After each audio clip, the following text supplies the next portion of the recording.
A cidade estava em silêncio, mas um silêncio profundo, como se o próprio ar estivesse retido em uma última respiração. As ruas estavam vazias, as luzes apagadas e as sombras se alongavam como presenças invisíveis.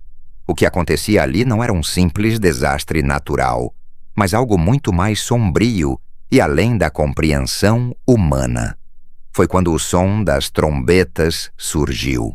Não um som qualquer, mas um som tão ensurdecedor que parecia rasgar o próprio tecido da realidade. Ele veio do céu, mas ninguém sabia de onde. Não era uma música celestial, mas um aviso. Os primeiros sinais do Apocalipse começaram a aparecer naquela noite. A princípio, ninguém acreditou. Era apenas mais uma noite de tempestade, ou ao menos assim pensavam. Porém, quando o sol se recusou a nascer no dia seguinte e o céu ficou com uma tonalidade negra, como se o próprio universo estivesse em luto, as pessoas começaram a perceber que algo estava muito errado. Então, começaram a surgir as criaturas. Não eram demônios, mas eram algo que superava tudo o que a humanidade já temia. Seres com asas negras e olhos flamejantes, criaturas que saíam das profundezas do abismo, trazendo consigo uma escuridão ainda mais densa. E com elas, o som das trombetas continuava a ressoar, como um toque de advertência para o que estava por vir. Em um abrigo subterrâneo, um grupo de sobreviventes se reunia. Entre eles estava Marina, uma mulher de meia-idade que havia perdido tudo, mas que se recusava a aceitar a morte. Ela olhou para os outros e, por um momento, se perguntou se havia algo mais que pudesse ser feito. Mas, em seus olhos, ainda havia uma chama de esperança. "Precisamos de um plano", disse ela, sua voz firme, apesar do medo que sentia.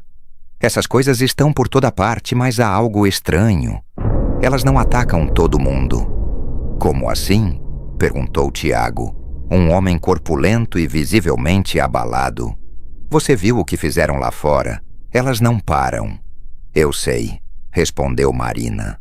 "Mas reparei que algumas pessoas passam ilesas, mesmo quando estão no caminho delas. Tem algo espiritual nisso."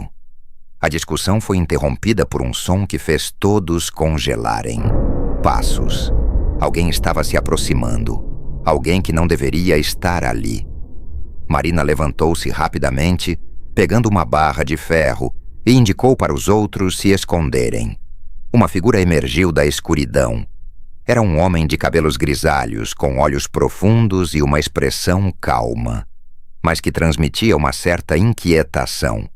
Ele carregava uma lanterna e uma mochila surrada. "Quem é você?"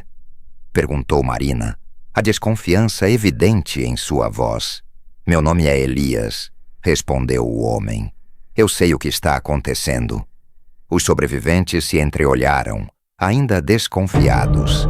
Tiago foi o primeiro a quebrar o silêncio. "O que você quer dizer com isso?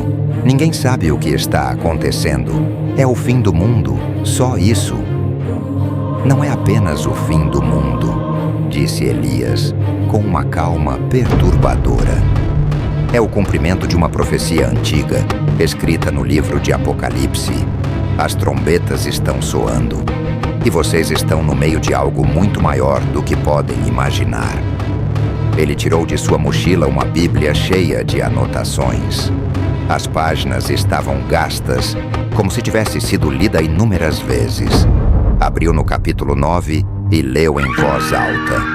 "E o quinto anjo tocou a sua trombeta, e viu uma estrela que do céu caiu na terra, e foi-lhe dada a chave do poço do abismo. E abriu-se o poço do abismo, e subiu fumaça do poço, como fumaça de uma grande fornalha. E com a fumaça do poço, escureceram-se o sol e o ar." Aquelas palavras ecoaram no silêncio do grupo, que começava a entender a gravidade da situação. "Essas criaturas", continuou Elias, "não estão aqui para destruir a terra. Elas estão aqui para atormentar, para lembrar à humanidade que o julgamento é real. Então o que fazemos? Perguntou Marina, enquanto um medo crescente tomava conta de todos. Vocês têm que buscar a Deus, respondeu Elias. O selo mencionado na profecia é a única proteção. Não é algo que vocês podem ver, mas é real. É a marca que diferencia os que pertencem ao Altíssimo. E quem não tem o selo? Perguntou Tiago, sua voz trêmula. Eles enfrentarão 5 meses de tormento, como está escrito. Mas isso não é tudo. A 6ª trombeta trará algo muito pior. Elias começou a olhar para o grupo com mais intensidade. Eles estão vindo, os cavaleiros do Apocalipse.